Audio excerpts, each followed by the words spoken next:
Assalamualaikum warahmatullahi wabarakatuh.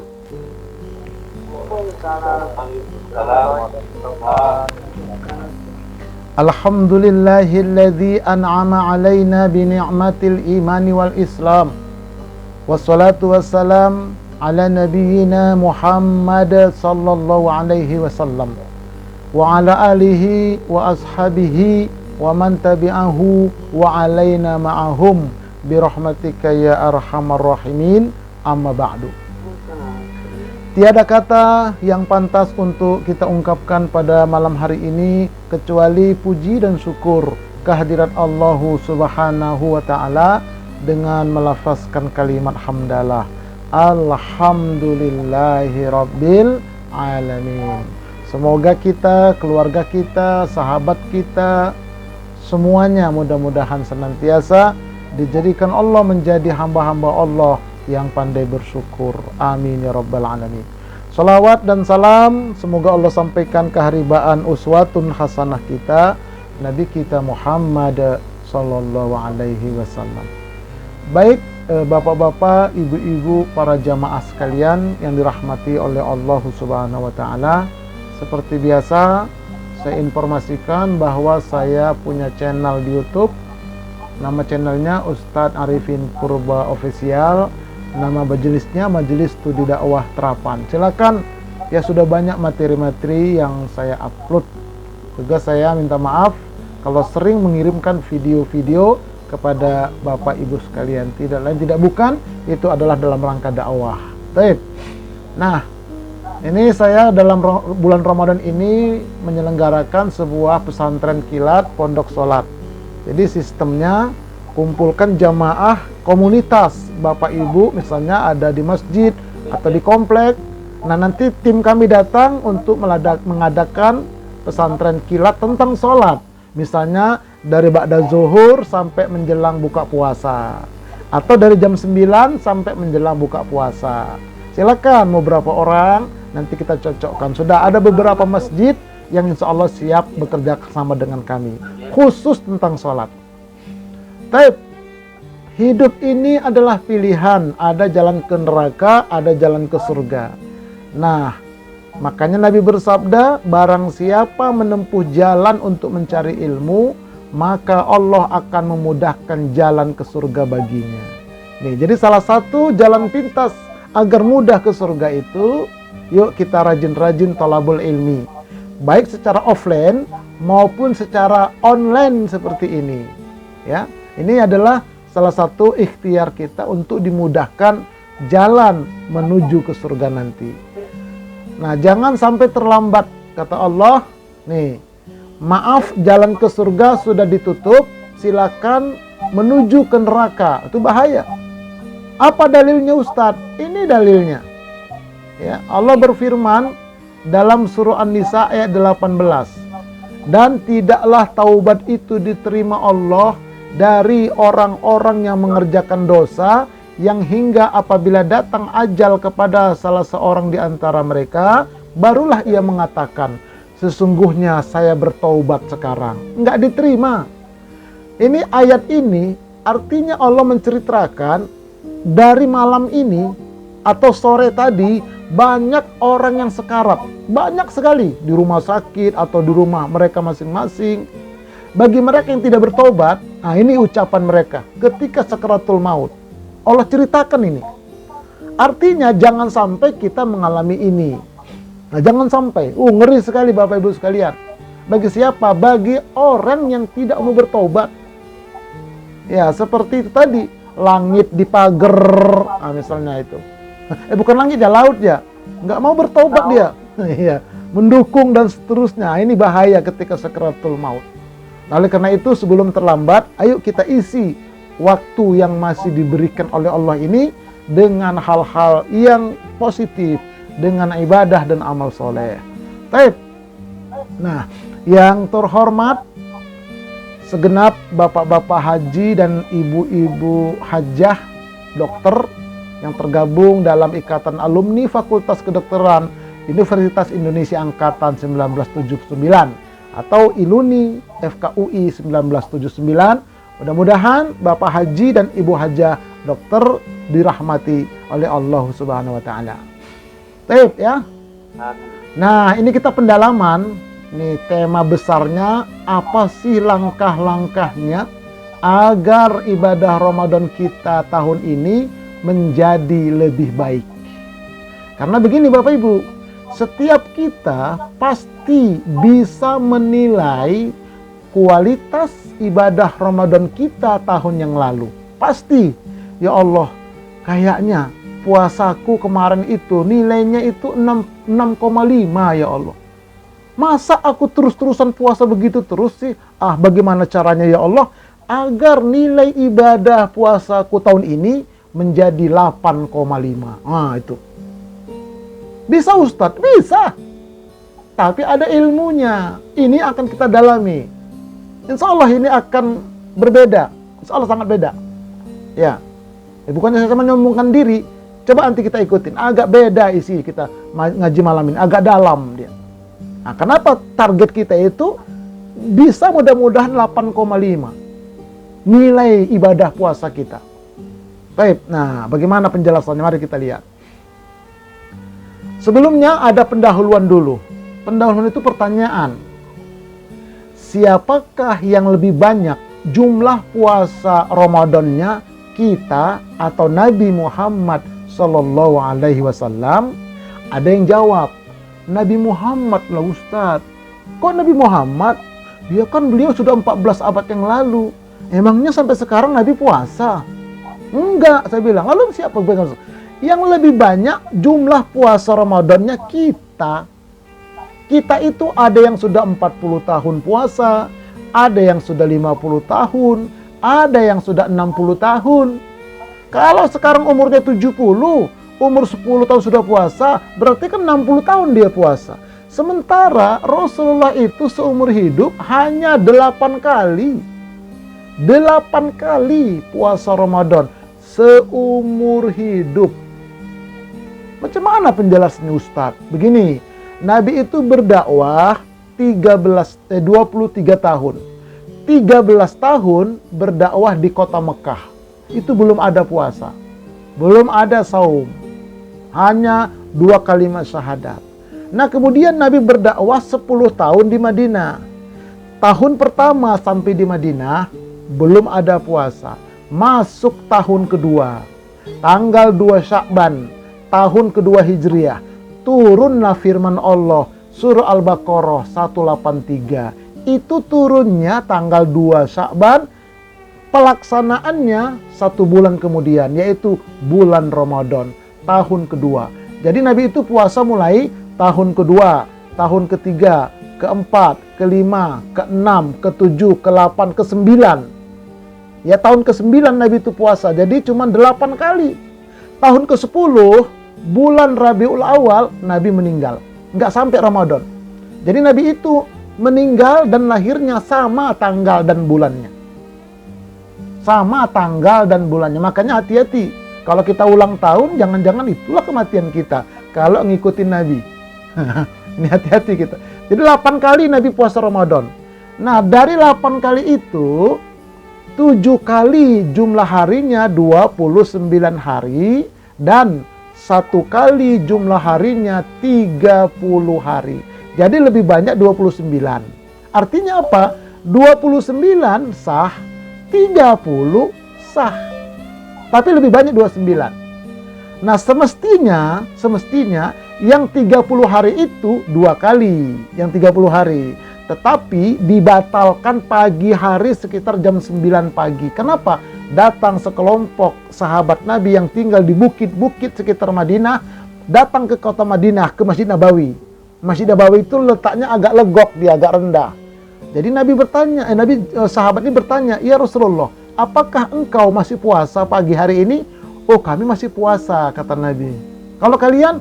"Kami sudah lebaran ya Rasul." "Kenapa?" "Maghrib kemarin dari tempat kami kelihatan bulan Syawal itu." "Bisa dipercaya?" "Bisa ya Rasul, karena ada ahlinya di tengah-tengah kami." "Kalau begitu baiklah," kata Nabi, "kupegang kesaksian kalian. Maka umumkan kepada masyarakat Madinah ini, batalkan puasa hari ini." Hari ke-30. batalkan. Kata Nabi, man soma yauma syakki faqad aba abal qasim. Siapa yang berpuasa pada hari yang diragukan ini, sungguh dia telah durhaka kepada Abul Qasim. Nah, sahabat bertanya, kapan sholat idnya Rasul? Besok, tanggal 2 Syawal. Nah, makanya yang mengalami ini ada 2 kali lebaran, itu hanya di Indonesia. Sering kita. Ya, Muhammadiyah sudah lebaran, pemerintah masih puasa. Hari ke-30, Muhammadiyah cuma 29. Nah, keluarga saya, kalau mengalami dualisme begitu, maka hari ke-30 itu kami batal. Nah, sholatnya kapan? Besoknya. Selalu itu. Kenapa? Karena hari ke-30 itu hari yang diragukan. Kalau betul-betul itu lebaran, maka haram hukumnya puasa. Nah itu. Tapi nggak boleh kita mencaci maki, mengejek-ngejek yang tetap puasa hari ke-30. Biarkanlah. Nanti di akhirat ada pengadilan. Alaihissallahu biahkamil hakimin. Bukankah Allah itu hakim yang seadil-adilnya? Nah, jadi begitu ya kajiannya dalam tuntunan hadis yang pernah saya baca dan baca di buku-buku itu. Nah, ini sejarah ya. Jadi sekarang pertanyaan berikutnya, dari puasa kita yang 30 tahun, 40 tahun atau 50 tahun dibandingkan Nabi yang 8 kali, mana yang lebih berkualitas? Nah, tentu Rasulullah. Kalau kita, nah inilah tadi. Banyak orang puasa Ramadan tiap tahun, habis puasa Ramadan, dia berdendang. Apa dendangnya? Aku masih seperti yang dulu. Marah-marah dan suka tipu-tipu. Nah, gitu. Jadi puasa-puasa, habis puasa balik lagi. Habis puasa balik. Nggak ada perubahan secara signifikan. Nah, itu masalahnya apa? Mari kita lihat. Apa masalahnya? Ini diantaranya. Kebiasaan sebagian penceramah menjelang Ramadan. Ada yang ceramah begini, siapa yang bergembira menyambut datangnya puasa Ramadan, maka diharamkan jasadnya masuk neraka. Ini bukan hadis. Ini bukan hadis. Ini adalah ungkapan dari kata-kata mutiara. Tuh, tiap tahun itu diulang-ulang sama Ustadz. Ya, ada lagi. 10 hari pertama Ramadan itu adalah rahmat. 10 hari kedua adalah ampunan. 10 hari ketiga adalah terbebas dari neraka. Itu bukan hadis. Dan ini diulang-ulang terus. Coba aja nanti kita tengok di TV. Itu lagi, itu lagi. Nah, marah ini Bapak Ibu sekalian ya. Kalau Bapak Ibu hadir ke masjid mendengarkan tausiah kultum Ramadan, ini jamaah udah pada pinter. Apa kata jamaah? Tuh lihat tuh Ustadz. Pasti nanti dia ngomong kutiba. Itu aja tiap tahun diulang-ulang. Ya. Bagaimanalah umat ini bisa jadi cerdas kalau saja ustadznya itu nggak nambah ilmunya. Tengok aja lah di masjid atau di TV, ini terus yang disampaikan. Nggak ada pendalaman. Makanya prihatin kita. Oleh karena itu sebagian jamaah bilang, malaslah dengar ceramah. Kenapa? Diulang lagi. Dari tahun-tahun ke tahun itu terus. Kenapa? Maaf, ustadznya nggak ngaji lagi. Ya, ini tahadus bin nikmah Bapak Haji dan Ibu Hajah. Alhamdulillah, saya masih ngaji. Masih belajar saya. Kenapa? Wajib. Oleh karena itu kalau sebagai ustadz nggak ngaji, aduh, bahaya. Kosong dia. Oke ya. Oleh sebab itu, yuk kita dalami ilmunya. Nih, terkait dengan puasa ini pendalaman. Ada 4 tingkatan ilmu dalam kita mengamalkan amal ibadah. Baik sholat, umroh, haji, termasuk saum Ramadan. Puasa Ramadan atau puasa sunnah. Ada 4 tingkatan ilmu. Oke, mari kita lihat ini. Ini nanti dia akan menuju kepada kualitas. Pertama, ya, 4 tingkatan ilmu itu agar berpahala. Karena nggak mungkin kita dapat pahala kalau kita mengerjakan amal itu tidak berdasarkan ilmu dan tidak mencapai target dari ibadah itu. Ya, kalau kita mendapat gaji, kerjaan kita itu ya harus berhasil dan mengikuti petunjuk ya dari dari pekerjaan itu. Begitulah ibadah. Mari kita lihat 4 tingkat ilmu. Yang pertama, namanya jika beribadah hanya dengan ilmu zahir, ilmu syariat atau ilmu fikih saja, maka ia akan menyembah kekosongan. Kalau dia sholat, sholatnya garing. Kalau dia puasa, puasanya hampa. Kalau dia umroh dan haji, maka umroh dan hajinya itu anta. Anta itu nggak ada rasa. Kenapa lah aku selama ini sholat kok nggak ada rasanya ya? Kok kosong kayaknya? Kenapa lah aku puasa selama ini kok nggak terasa apa ya? Kayaknya hampa aja begitu. Nah, itu berarti selama ini kita ibadah hanya berangkat dari ilmu zahir syariat. Hanya berangkat dari ilmu fikih. Nah, makanya kita harus naik ke ilmu yang kedua, tingkat kedua. Apa itu namanya Ustadz? Jika beribadah dengan ilmu thariqah. Thariqah itu artinya mencontoh cara Nabi. Maka ia sedang menuju kepada yang dia sembah. Nah, jadi kalau kita sholat, makanya kata Nabi, sholatlah kalian sebagaimana kalian melihat aku sholat. Jadi caranya ngikutin Nabi. Betul-betul sesuai dengan cara Nabi berdasarkan hadis-hadis yang disampaikan oleh para alim ulama. Tuh, begitu juga umroh dan haji. Betul-betul cara manasiknya mengikuti Rasulullah Sallallahu Alaihi Wasallam. Termasuk puasa, saum, wajib mengikuti thariqah Nabi.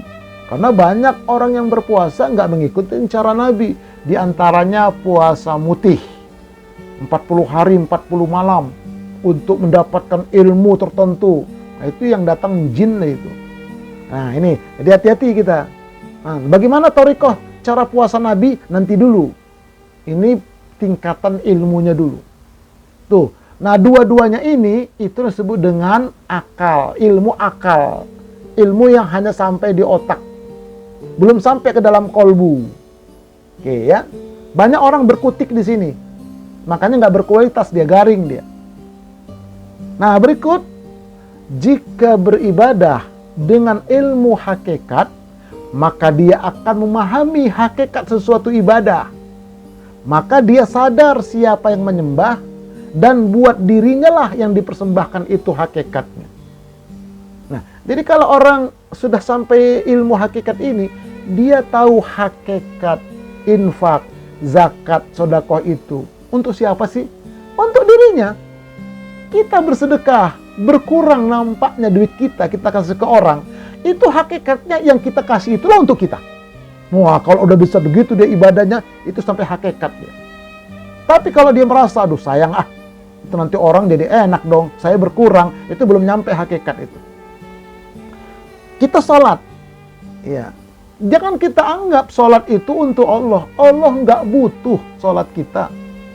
Mau sholat manusia satu bumi ini, Allah tidak akan naik pangkat sebagai Tuhan. Mau tidak sholat orang satu dunia ini, Allah tidak turun pangkatnya sebagai Tuhan. Makanya hakikat sholat itu untuk kita. Kebutuhan, bukan kewajiban. Itu hakikat. Begitupun puasa, ya, puasa Ramadan. Itu hakikatnya adalah untuk diri kita. Nggak ada hubungan sama Allah itu. Nggak perlu Allah itu. Nggak perlu. Kita itu kembalinya. Itu namanya ilmu hakikat. Wah, mantap itu kalau sudah sampai dia kepada ilmu hakikat. Nah, puncaknya adalah ilmu ma'rifat. Jika beribadah dengan ilmu ma'rifah, artinya apa? Ilmu rasa. Dengan perasaan, dengan dia jiwai ibadah itu, maka dia sampai pada yang disembah dan merasakan nikmatnya ibadah. Makanya kata Nabi, ada dua kebahagiaan umat manusia, umat muslim, umat Rasulullah, kata Nabi. Yang pertama, bahagia ketika berjumpa Allah nanti di akhirat, di surganya Allah. Itu paling bahagia. Yang kedua, saat berbuka puasa di muka bumi ini. Tapi bahagianya bukan karena dia haus, lalu dia minum es, seger. Bukan itu bahagianya. Jadi ilmu ma'rifah ini adalah hadiah dari Allah. Karena dia sudah beribadah berdasarkan ilmu hakikat tadi. Allah berikan kepada kolbunya, jiwanya itu rasa yang sangat nikmat. Dan itu gak bisa diceritakan. Tapi itu ada. Nah, inilah tempat tingkatan ilmu ya. Jadi orang beribadah hanya ilmu zohir. Orang beribadah dengan ilmu thariqah, cara dari Nabi. Orang beribadah dengan ilmu hakikat. Ya apa untuk siapa sih hakikatnya ibadah itu? Dan jika beribadah dengan ilmu ma'rifah, dia sudah merasakan Allah itu dekat dalam hidup. Bahkan lebih dekat daripada urat nadinya. Oh, luar biasa. Itulah tingkatan-tingkatan ilmu itu. Oke, mari kita lebih dalami lagi. Nama ilmu jiwa. Semua amal ibadah, sholat, umroh, zakat, puasa, dan yang lainnya, itu terdiri dari dua. Yaitu ada ibadah zahir, ada ibadah batin. Nah ini ya, untuk mendalami harus dua macam ini. Ada ibadah zahir, ada ibadah batin. Apa dalilnya Ustadz? Ini dia. Allah berfirman, A'udzubillahi minasyaitonirrajim. Huwallahu huwal awwalu wal akhiru wal zahiru wal batinu wa huwa bikulli syai'in alim. Artinya, dialah Allah yang awal dan yang akhir, yang lahir dan yang batin, dan dialah maha mengetahui atas segala sesuatu. Jadi Allah itu kidam, paling awal. Allah itu bako, paling kekal. Itu namanya huwal awalu wal akhir. Allah itu mengetahui yang zahir-zahir, dan Allah itu mengetahui yang batin-batin. Oke ya. Nah, oleh karena itu, ini dalil bahwa setiap amal ibadah ada zahir, ada batin. Nah, kita lihat sekarang puasa zahir, puasa lahir. Puasa zahir adalah wajib menahan diri dari makan, dari minum, dari hubungan seksual, dan menjaga seluruh anggota badan dari maksiat. Ini namanya puasa zahir. Dan kita sudah tamat di sini insya Allah. Sudah tamat kita itu. Ya. Nah, kemudian puasa zahir itu adalah berangkat dari ilmu syariat tadi, ilmu zahir syariat, yaitu terpenuhi syarat-syarat puasa, rukun-rukun puasa, pembatal-pembatal puasa, hal-hal yang disunnahkan dalam berpuasa. Nggak mungkin saya ulang di sini.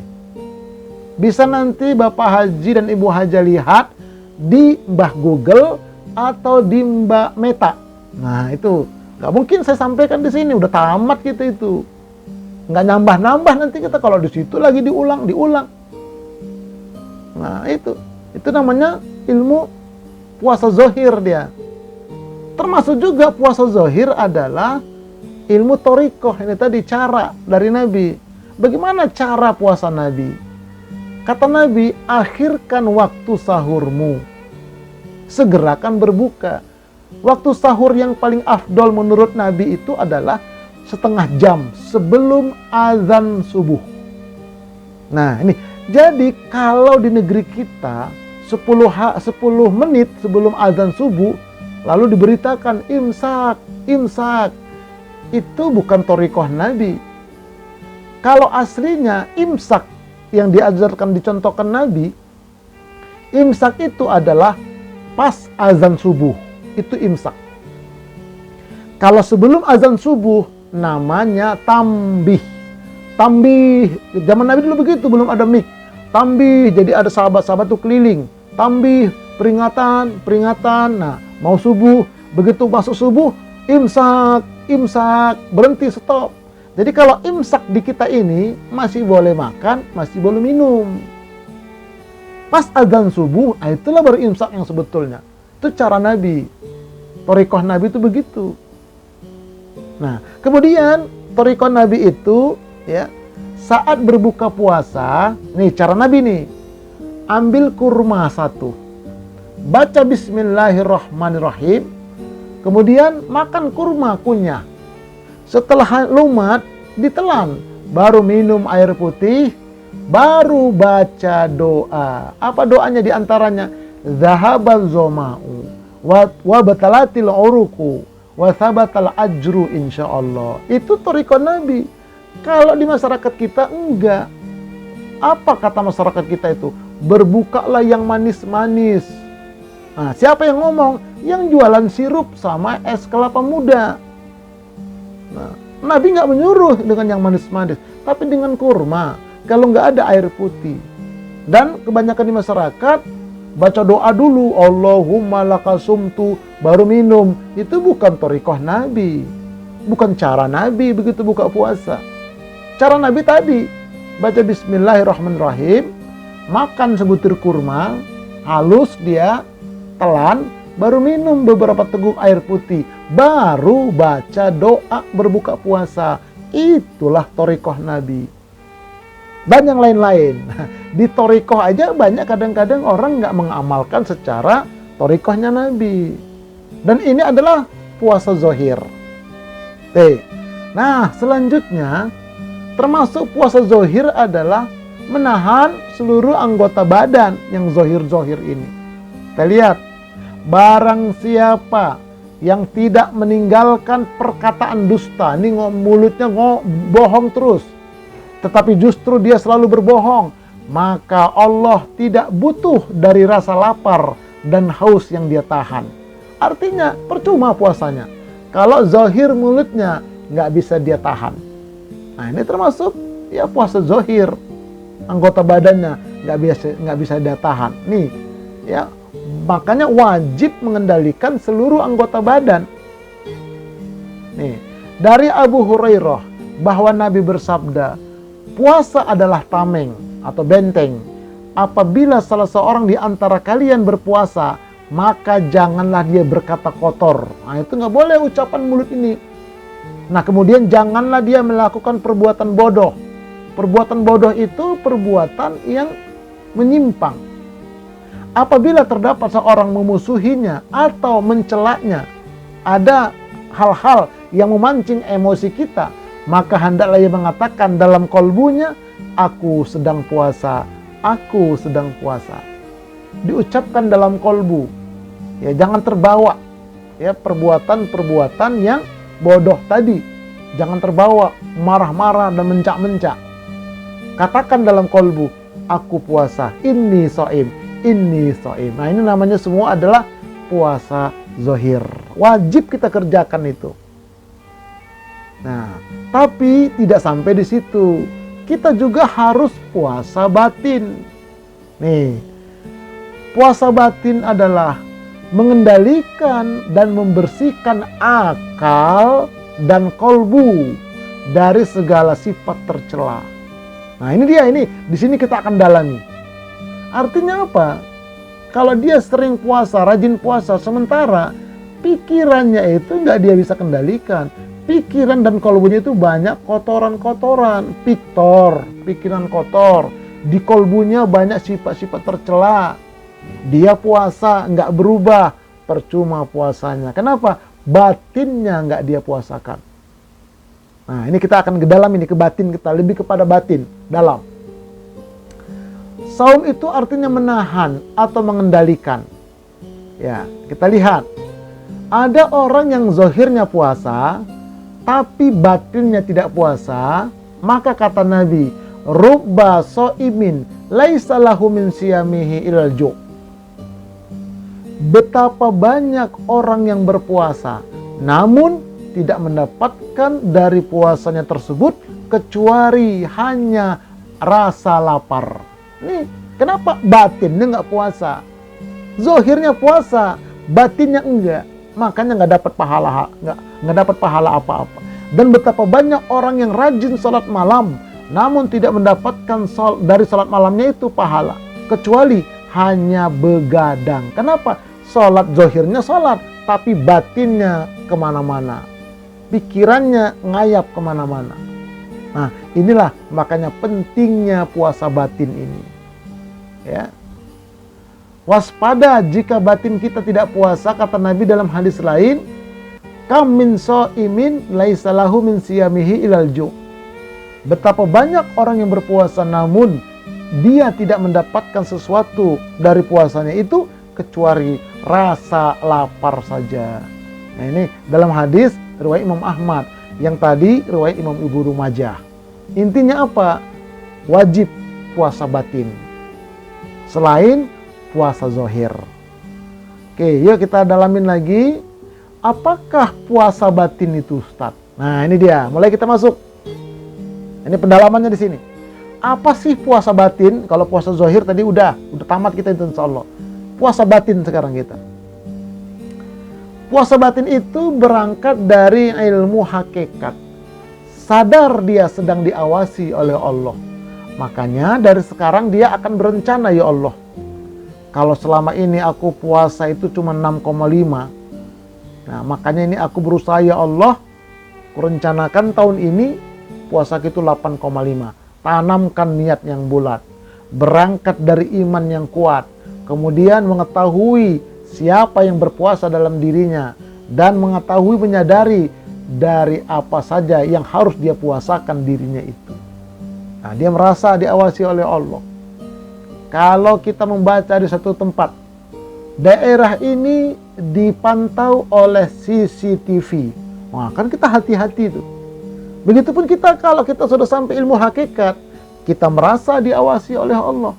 Oleh karena itu, betul-betullah kita menjalankan ibadah puasa itu secara batin. Nah, termasuk juga puasa batin ini adalah berangkat dari ilmu ma'rifah. Merasa selalu bersama Allah. Dapat merasa betapa bahagianya berpuasa itu. Terlebih lagi saat buka puasa. Nah, jadi dia merasa bersama Allah terus. Sehingga dia jaga puasanya. Oke ya. Ini makna hadis Nabi riwayat Imam Muslim. Anta'budallaha ka'annaka tarahu fa illam takun tarahu fa innahu yaraka.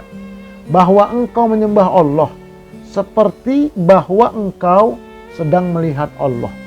Maka jika belum mampu engkau seperti itu, yakinlah engkau sesungguhnya Allah selalu mengawasi engkau.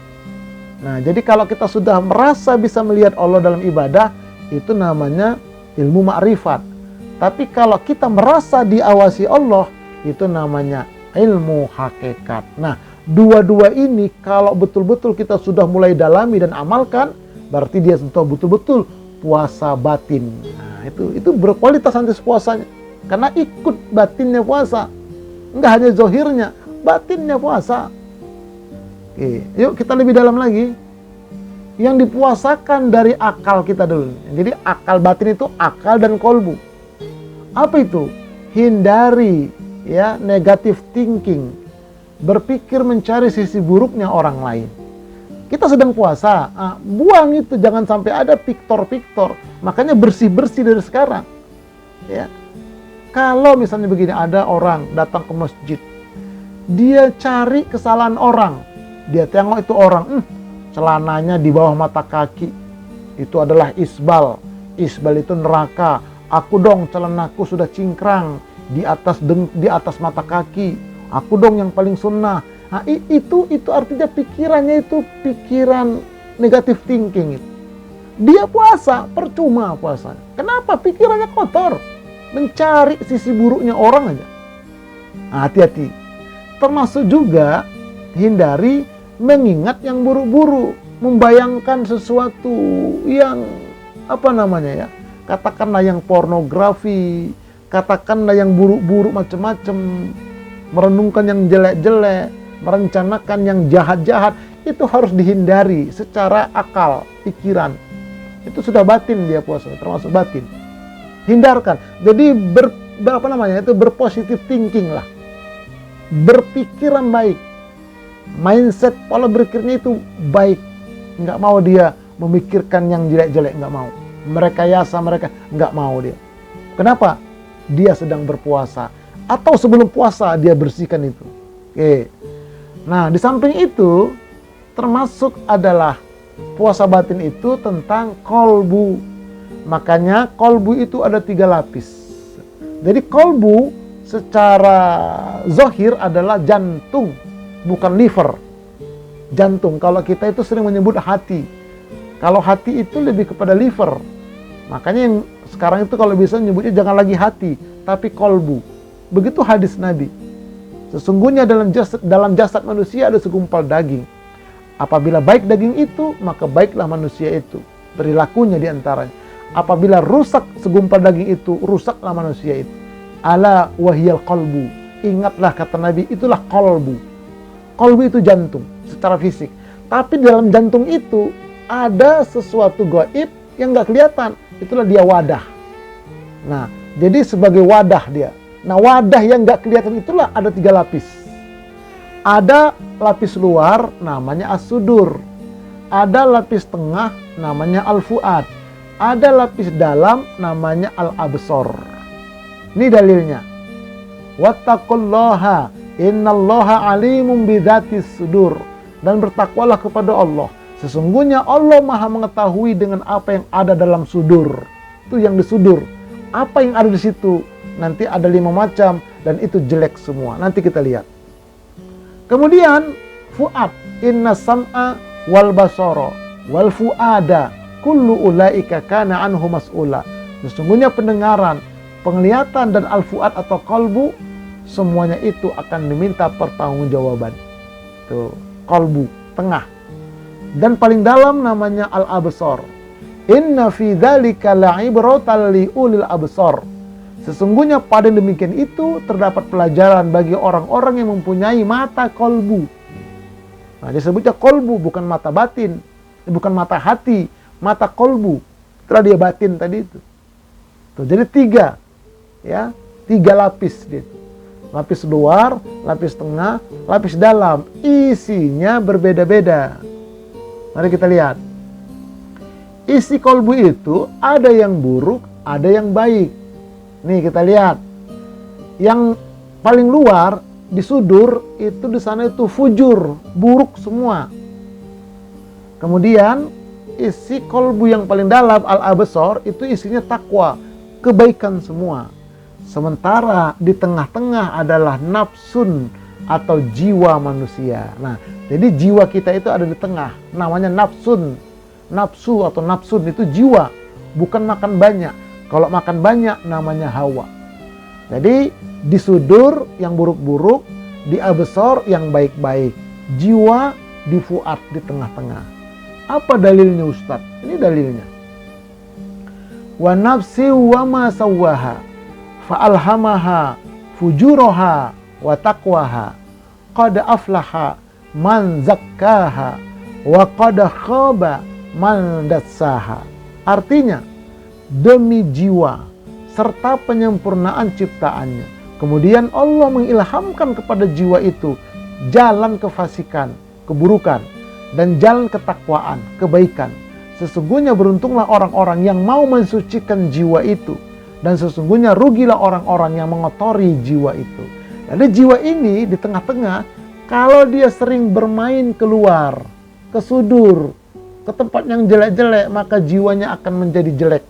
Tapi kalau dia sering bermain ke dalam, dia sering mengkaji ke dalam kolbunya yang paling dalam, kebaikan-kebaikan, maka jiwanya menjadi jiwa yang baik. Nah, itu begitu teorinya. Lalu bagaimana praktiknya? Mari kita lihat lebih dalam lagi Bapak Ibu sekalian. Nih, nafsun jiwa manusia itu berada di tengah. Ya tadi, wa nafsin wa masawaha itu demi jiwa. Nafsun itu jiwa. Ya. Nah, nafsun itu disebut dengan jiwa. Atau ya, di fuad ini nafsun itu jiwa disebut juga dengan nyawa. Ya. Disebut juga dengan tabiat. Kemudian rasa. Nah, kemudian mental. Kemudian sifat. Kemudian karakter. Berikutnya sukma. Kemudian kepribadian. Dan orangnya. Kemudian yang sedang bicara dalam kolbu. Ini kan sedang bicara dalam kolbu Bapak Ibu sekalian. Itulah jiwa kita. Itulah nafsun kita. itulah nyawa kita, itulah tabiat kita, dan seterusnya. Nah, dan jiwa inilah yang akan mati. Kullu nafsin dha'iqatul maut, summa ilaina turja'un. Setiap yang berjiwa, yang bernyawa akan merasakan sakratul maut. Kemudian kepada kamilah kamu dikembalikan. Jadi Allah berfirman bukan kullu ruhin, bukan. Beda, ruh sama jiwa beda. Nanti kita lihat bedanya. Nah, jiwa itu nyawa, tabiat, nafsun, dan seterusnya. Makanya kullu nafsin, setiap yang berjiwa, setiap yang bernyawa. Itulah yang harus kita bersihkan. Beruntunglah orang yang selalu membersihkan jiwanya. Rugilah orang yang mengotori jiwanya. Membersihkan jiwa dengan apa? Salah satunya dengan puasa. Makanya Ramadan ini adalah salah satu tazkiyatun nufus, bulan pembersih jiwa. Kalau kita menjalankan saum Ramadan di siang hari itu dengan betul-betul dijiwain. Tuh ya. Jadi inilah jiwa, adanya di tengah-tengah dia. Di kamar tengah, di lapisan tengah. Sementara yang luar tadi jelek-jelek, yang dalam baik-baik. Nah, kita lanjut lagi, pendalaman lagi. Lapisan luar isinya buruk semua. Ya, inilah yang harus dipuasakan. Jangan sampai dia mengotori jiwa. Itu maksudnya. Apa aja Ustadz? Di sudur ini isinya itu apa aja yang buruk-buruk itu? Kita lihat nih. Ada 5 dia garis besarnya. Pertama, di sudur itu ada syaiton. Makanya setan itu kerjaannya alladzi yuwaswisu fi sudurin nas. Setan itu menggoda jiwa. Dia menggoda dari sudur. Dibisikin, "Hei jiwa, hei jiwa." Begitu oleh setan. Kemudian setan ini membawa Hawa. Hawa itu adalah keinginan. Sifat kebinatangan itu hawa. Dibawa oleh setan, nempel ke nafsu, menjadi hawa nafsu. Jadi hawa beda, nafsu beda. Kemudian cinta duniawi, hubbud dunia, dibawa oleh setan, nempel ke nafsu, maka nafsunya itu menjadi cinta duniawi. Nah, begitu juga bintik hitam. Satu kali tangan berbuat dosa, kata Nabi, Allah jadikan satu bintik hitam di sudurnya, di kolbu, bagian sudur luar. 1000 kali dosa, 1000 bintik hitam. Lama-lama sudurnya itu hitam kotor, dan lama-lama dia rembes, netes ke jiwa. Makanya kalau sudurnya itu banyak dosa, pancaran wajahnya jelek. Itu makanya bedanya apa? Orang Batak yang tukang copet dengan orang Batak yang sudah Islam, beriman, itu dari wajah. Kalau tukang copet dia wajahnya sangar, setengah, menakutkan, tak enak ditengok. Tapi kalau kalau orang Batak itu sudah Islam, beriman, wajahnya bercahaya. Wah, contohnya banyaklah gitu. Kenapa? Jiwanya dia bersihkan dari bintik-bintik hitam dosa itu. Kemudian sifat-sifat buruk, ya, egois, dibawa sama setan, nempel ke jiwa, menjadi jiwanya jiwa yang egois. Ria, nah ria ini pamer, pakai cincin emas, listrik mati, gerah banget ya, nampak semua cincinnya. Pergi kondangan, pakai mobil tahun 97, parkirnya jauh, malu dia. Tapi begitu dia ganti mobil, Pajero yang lampu belakangnya itu kayak belalai gajah, berhenti ketika kondangan itu di depan pelaminan. Sambil klakson, ten, wah pamer dia. Itu namanya ria. Begitu malam-malam jam 2, dia WA ke grup. Ya, ke grup misalnya, maaf ini grup guru julid. Tahajud. Padahal itu grup bukan grup tahajud. Hati-hati. Kalau kita nge-share itu jadi ria. Kata orang, wah dia hebat nih ngasih tahu, berarti dia udah bangun ya. Nggak usah di-share. Kecuali kalau ada pengumuman. Siapa yang bangun duluan, tolong informasikan di grup. Kecuali kalau nggak usah share-share tentang tahajud. Nanti riak dia. Nah, ria ini kalau nggak diobatin jadi ujub. Ujub itu bangga dengan diri. Pulang dari sholat subuh, dia lihat di kompleknya, wah orang masih tidur semua ya. saya udah pulang nih, hebat nih. Nah, itu namanya ujub, penyakit itu. Kalau ini sampai nempel ke jiwa, dia puasa nggak berubah, percuma puasanya. Ada orang bangga dengan kelompoknya, kelompok kamilah yang paling ahlu sunnah, yang lain adalah bid'ah, kami yang aswaja, yang lain sesat. Bangga dengan kelompok, itu penyakit, nempel ke jiwa itu. Atau dia bangga dengan diri, ketemu orang terkenal, ya, ketemu ustadz terkenal, minta foto bareng, jadikan status. Wah, ini saya ketemu orang terkenal. Ketemu Ustadz Purba, nggak pernah minta foto bareng. Kenapa? Nggak terkenal. Hati-hati nih, ketemu dengan orang terkenal itu jadi ujub, itu penyakit, nempel ke jiwa. Ya Allah ya Rabb. Begitupun jin korin. Nah, makanya hati-hati jiwa kita jangan sampai dikotori oleh semua yang ada di sudur itu. Ini wajib kita puasakan. Jiwa kita ini kita puasakan. Makanya ku anfusakum wa ahlikum naro. Jaga jiwamu, bukan dirimu. Jiwamu, nafs. Ya, ku anfusakum. Itu jiwa. Jangan sampai kita kotori. Nah, makanya dengan puasa Ramadan, bersihkan itu semua dari jiwa kita. Jangan sampai nempel, biarkan dia di sudur. Nah, itu dia, jangan sampai mengotori. Setan itu nggak bisa diusir dari sudur. Hawa, sifat binatang, kemudian cinta dunia, itu nggak bisa dibuang dari sudur. Yang bisa dibuang itu bintik hitam dosa. Sifat buruk nggak bisa, cuman dia dibentengi dengan puasa. Makanya puasa itu benteng dia, benteng jiwa, junnah, kata Nabi. Lalu bagaimana Ustadz supaya setan itu tidak menggoda jiwa kita? Amalannya kata Nabi, baca ta'awuz. A'udzubillahi minasyaitonirrajim. Tapi membacanya itu dengan penuh kejiwaan. Kita minta kepada Allah agar jiwa kita itu dilindungi, jangan sampai terkontaminasi dengan setan. Nanti kalau nggak begitu, nanti jiwanya itu jiwa kesetanan, kan bahaya. Banyak baca ta'awuz. Habis sholat baca ta'awuz 10, direnungin. Nah, begitu. Kalau sifat kebinatangan, Ustadz, macam mana cara membentengin jiwa? Belajar ilmu syariat, halal haram. Yang halal, ambil. Yang haram, buang. Nggak boleh memperturutkan hawa.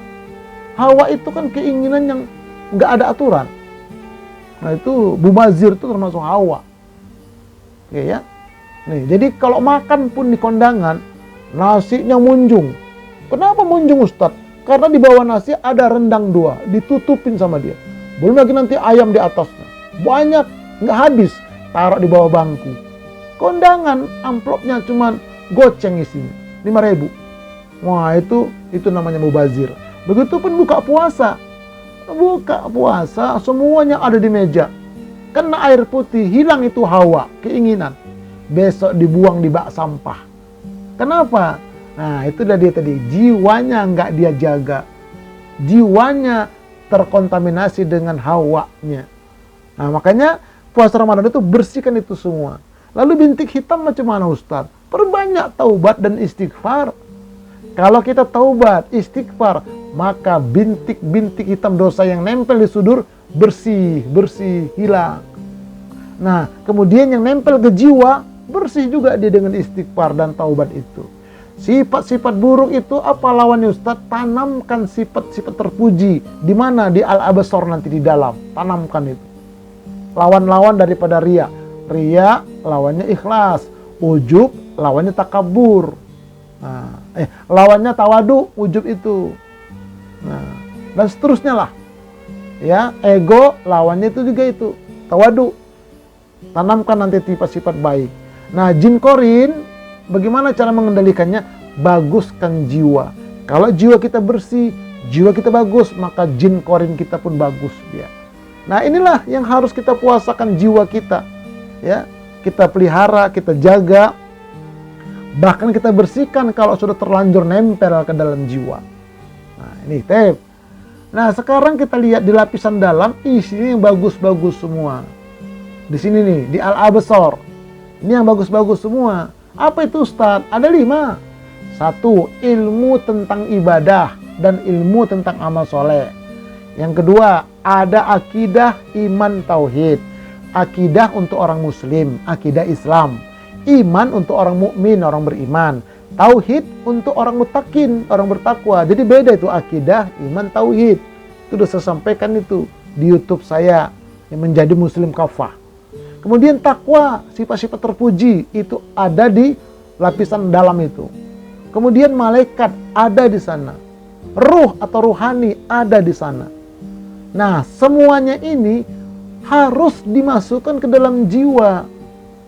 Nah, jadi dia harus menyatu ke dalam jiwa. Setelah kita belajar ilmu, masukkan dia ke dalam kolbu itu. Jangan taruh di sini saja. Serap dia, masuk ke dalam kolbu yang paling dalam. Untuk apa ilmu itu, Ustaz? Ilmu itu sebagai petunjuk jiwa. Kalau kita tahu ilmu syar'i, nanti jiwa kita mengatakan, itu halal, ambil. Nah, nanti kalau jiwa kita mengatakan itu haram, tinggalkan. Kenapa? Ada ilmunya. Makanya wajib kita menuntut ilmu, serap pakai akal, masukkan ke dalam kolbu yang paling dalam. Itu sebagai petunjuk jiwa. Akidah, iman, tauhid sebagai apa, Ustaz? Sebagai benteng jiwa. Makanya kan ada lagunya itu, hanya iman di dada yang membuatku mampu selalu tabah menjalani. Nah, itu iman, itu benteng jiwa dia. Kalau imannya kuat, akidahnya kuat, tauhidnya kuat, jiwanya kuat, amalnya pun istiqomah. Oke, itu ya. Makanya kita belajar terus akidah itu. Kemudian takwa dan sifat terpuji. Nah, ini adalah pakaian jiwa. Makanya takwa itu pakaian jiwa. Kalau takwanya itu haqqa tuqatih, nah itu nanti jiwanya itu pun indah dia, bagus. Makanya Rasulullah itu akhlaknya mulia. Kenapa?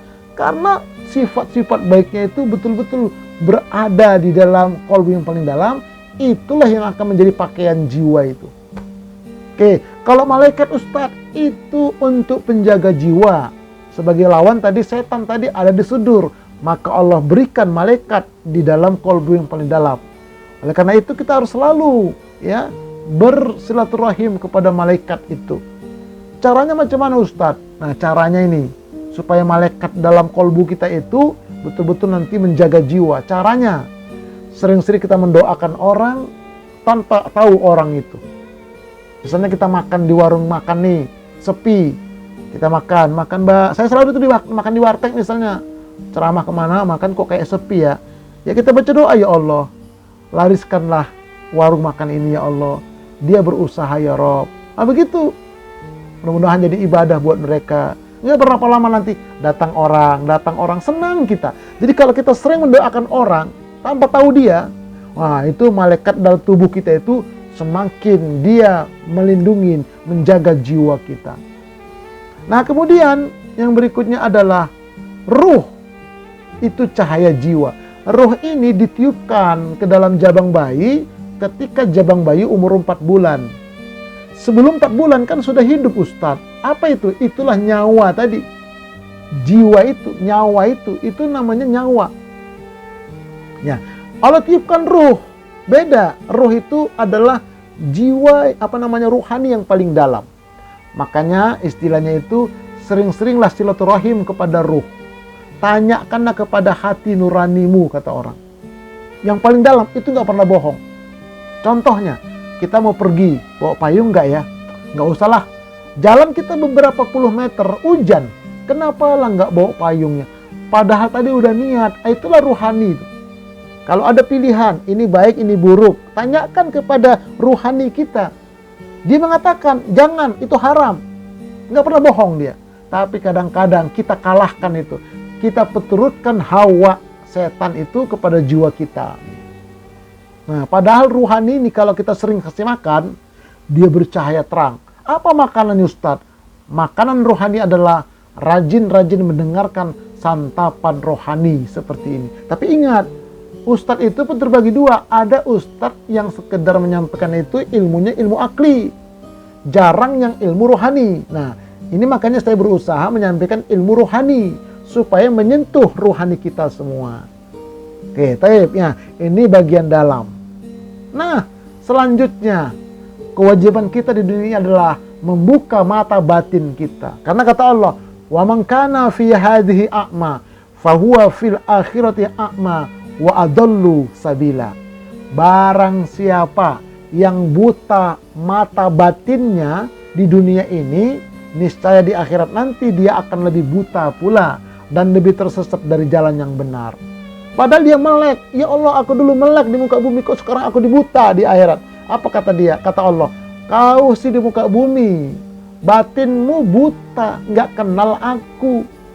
Nah kita ini kan maaf ini, kita selama kan menyembah siapa yang sembah Bapak Ibu? Allah.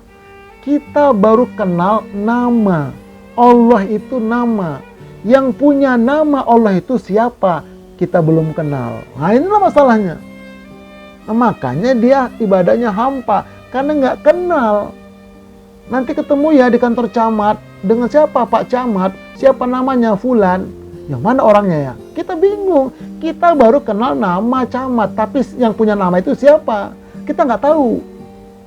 Nah begitu juga kebanyakan kita kaum muslimin. Buta mereka kepada Allah. Kenal cuma nama.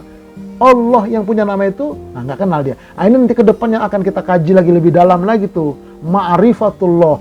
Mengenal Allah lebih dekat. Karena Allah itu lebih dekat daripada urat leher kita.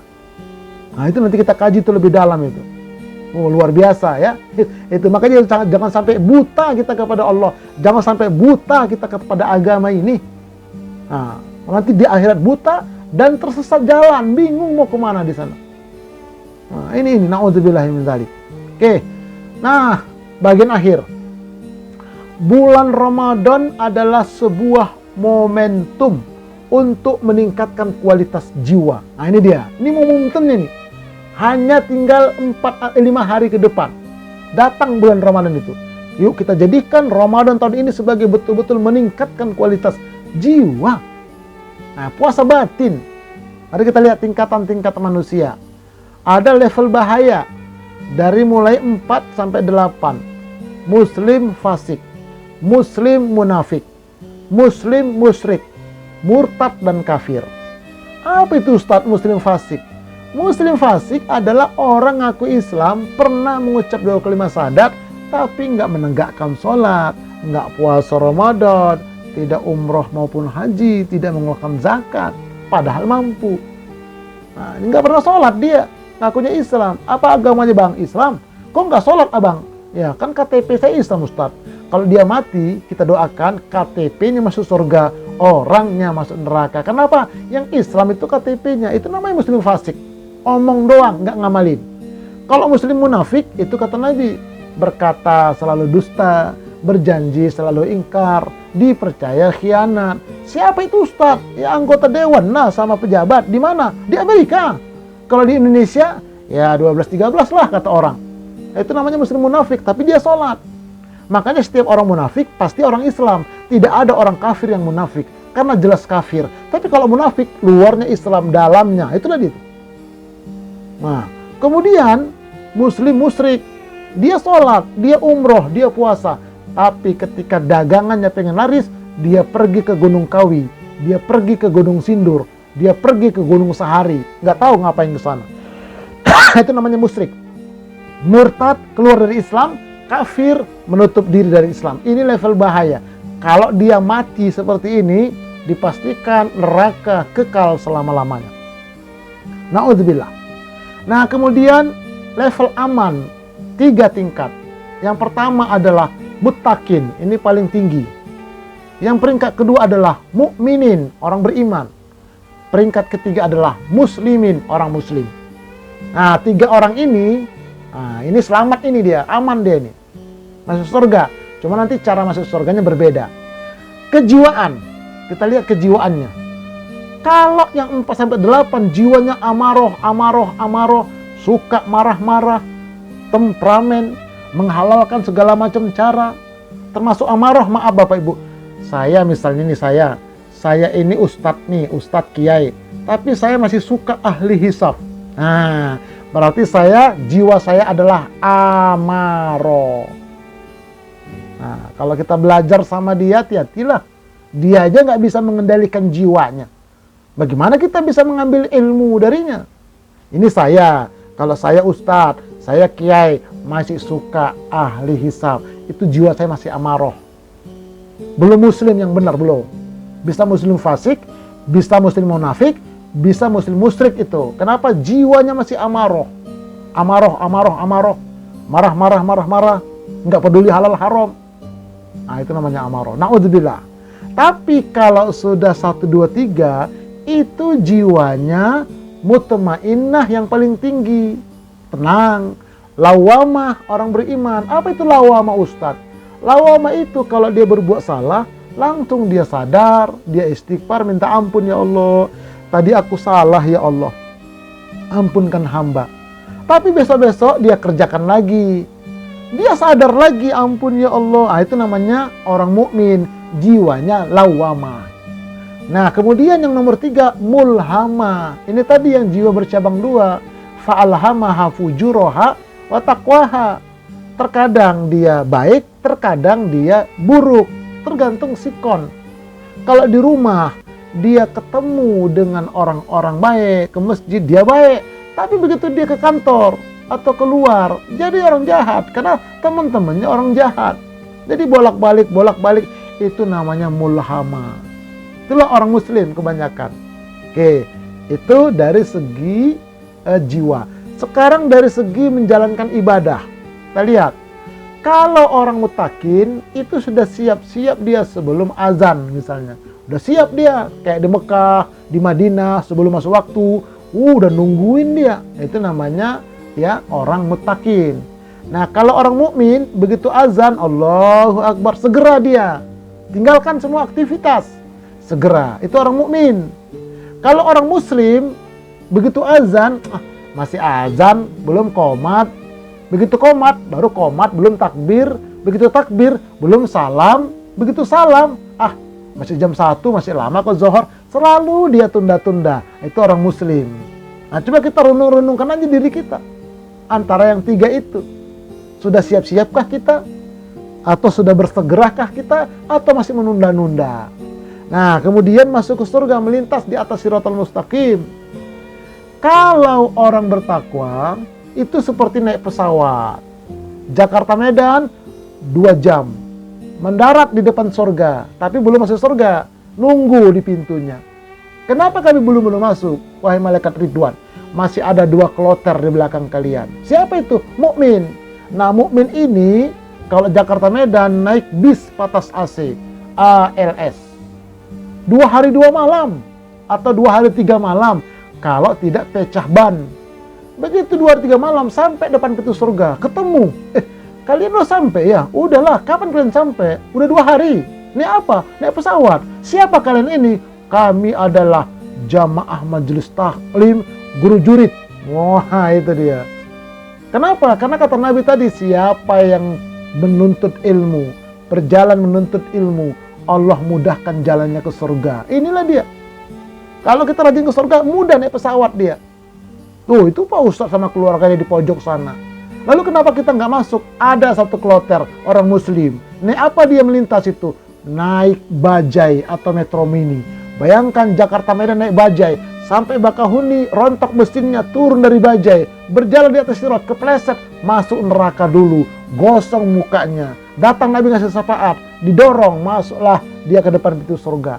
Kata orang yang sudah sampai, loh kenapa muka kalian hitam-hitam? Kami kepleset kemarin, tapi alhamdulillah selamat juga. Nah, itu orang muslim. Kalau nggak taubat, kalian mati. Ustadz, aku pilih mati orang muslim aja Ustadz. Kenapa? Hitung-hitung cari pengalaman dalam neraka sebentar. Silahkan yang mau. Kata Allah, ya ayyuhalladzina amanu, wahai orang beriman, ittaqullaha haqqa tuqatih. Bertakwa kepada Allah dengan bertakwa. Wala tamutunna illa wa antum muslimun. Jangan kalian mati setidaknya muslim. Kalau bisa mati mukmin, paling bagus mati mutakin. Nah, itu dia 3 itu. Jangan mati fasik, jangan mati munafik, jangan mati musyrik, dan jangan mati muslim lah setidak-tidaknya. Selamat sampai surga walaupun gosong dulu kebakar di neraka. Nah, itu yang muslim itu yang mengerjakan rukun Islam yang 5. Masih punya dosa dikit-dikit. Itu muslim namanya. Kalau nggak ngerjakan, fasik namanya. Nah, kalau yang 4-8 ini mati nggak taubat, maka mereka kekal di neraka selama-lamanya. Oleh karena itu, Ramadan ini adalah dari mukmin dengan puasa Ramadan. Naik dia menjadi muttaqin. Kenapa tak sampai-sampai kepada mutakin? Banyak orang yang puasa berangkat dari muslim fasik, berangkat dari muslim munafik, berangkat dari muslim musyrik. Nggak mungkin dia naik kepada takwa, nggak mungkin. Atau dia puasa dari muslim, berat kepada takwa. Maka kita kembalikan kepada diri kita masing-masing. Jiwa kita berada di mana sekarang ini. Oke. Nih makanya target puasa Ramadan itu kata Allah, ya ayyuhalladzina amanu kutiba alaikumusiyam kama kutiba alal ladzina min qablikum la'allakum tattaqun. Hai orang yang beriman, diwajibkan atas kamu berpuasa sebagaimana diwajibkan atas orang sebelum kamu agar kamu bertakwa. Jadi orang beriman itu diwajibkan puasa agar menjadi orang bertakwa. Orang bertakwa itu adalah jiwa yang mutmainnah. Orang beriman itu jiwa yang lawamah. Orang muslim itu jiwa mulhamah. Orang fasik, munafik, musyrik, kafir, jiwa yang amarah. Nah, beginilah kira-kira hamba-hamba Allah, para jamaah sekalian yang dirahmati oleh Allah Subhanahu wa taala. Wallahu a'lam bishawab. Sampai jumpa, semoga bermanfaat. Kita lanjutkan dengan tanya jawab. Assalamualaikum warahmatullahi wabarakatuh.